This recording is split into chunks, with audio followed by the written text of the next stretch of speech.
সিরাজগঞ্জে চলছে বৈশাখী ঘোল উৎসব। শুক্রবার সকালে উল্লাপাড়া উপজেলার সলপ রেল স্টেশন চত্বরে এই উৎসব শুরু হয়েছে, চলবে সারাদিন। উৎসবকে ঘিরে বাড়িতে বাড়িতে চলছে নানা আয়োজন। ঘোল তৈরির কারিগররা জানান, বংশ পরম্পরায় দীর্ঘদিন ধরে এই ব্যবসা করছেন তারা। ঐতিহ্যকে ধরে রাখতেই তাই এই আয়োজন। মাসুদ পারভেজের পাঠানো তথ্য ও ছবিতে প্রতিবেদন। উল্লাপাড়ার সলপ রেল স্টেশন এলাকার ঘোল তৈরির গল্প 150 বছরের। সে সময় এখানকার তৈরি এই ঘোল ট্রেনে করে পাঠানো হতো ভারত সহ বিভিন্ন জায়গায়। তবে আস্তে আস্তে পুঁজি স্বল্পতা সহ নানা জটিলতায় এই ঘোলের ঐতিহ্য অনেকটাই ম্লান হয়ে যায়।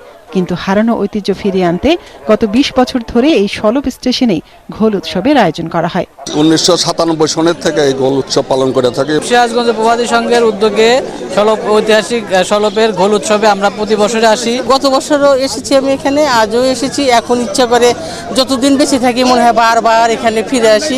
বছর 12 হলো এখানে ঘোল উৎসবে আসি এবং প্রত্যেক বছর আমি নিজেই স্পন্সর করি। সবাই এক হয়ে সুস্থ থাকুন, নিয়মিত হাঁটুন, সুস্থ থাকুন, এই গ্রুপ এসে আমরা ঘোল উৎসবে অংশগ্রহণ করেছি।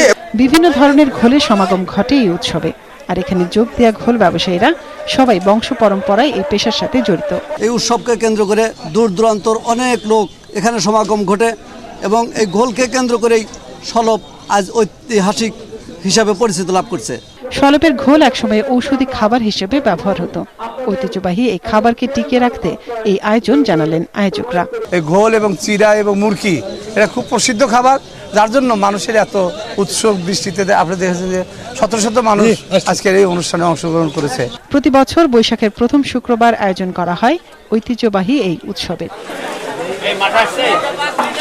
মনিরা কাজুরি, 71।